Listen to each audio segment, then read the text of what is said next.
ప్రస్తుతం నేను అలంపూరులో ఉన్నాను. అలంపూరులో జోగులాంబ అమ్మవారి దేవాలయానికి దగ్గరలో యోగ నరసింహస్వామి వారి దేవాలయంలో ఉన్నాను. గత 4 రోజులుగా ఈ దేవాలయానికి వస్తూ ఉన్నాను. ఈ అలంపూర్కి 10 కిలోమీటర్ల దూరంలో దేవమాడ అనే గ్రామంలో ఆ గ్రామస్తులంతా కలిసి సుందరకాండ ప్రవచనం ఏర్పాటు చేసుకున్నారు ఈ వసంత నవరాత్రుల సందర్భంగా. ఇది 4వ రోజు. రేపటితో ఈ సుందరకాండ ప్రవచనం పూర్తవుతుంది. అక్కడ బ్రాహ్మణులు ఎవరూ లేక ఏర్పాటు చేయలేక ఈ అలంపూర్లోనే భోజనము వసతి అంతా ఇక్కడే ఏర్పాటు చేశారు.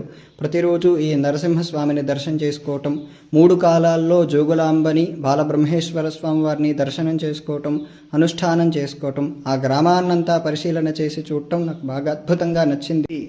నరసింహస్వామి వారి సన్నిధి ఇక్కడ మొదటగా మనకు గణపతి, ఆ పక్కనే అల్వార్లు, అలాగే ఇక్కడ పద్మనాభ స్వామి వారు ఉన్నట్టున్నారు.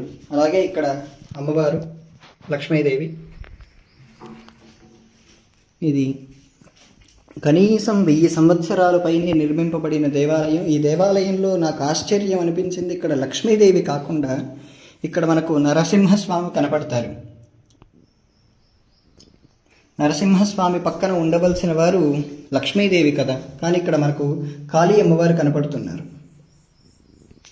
అలాగే ఇటు పక్కన భూదేవి అమ్మవారు. ఇది నాకు కొంత ఆశ్చర్యాన్ని కలగజేసింది. అలాగే ఇక్కడికి దగ్గరలో సూర్యాలయం కూడా ఉంది. ఆ సూర్యాలయం కూడా చూద్దాం.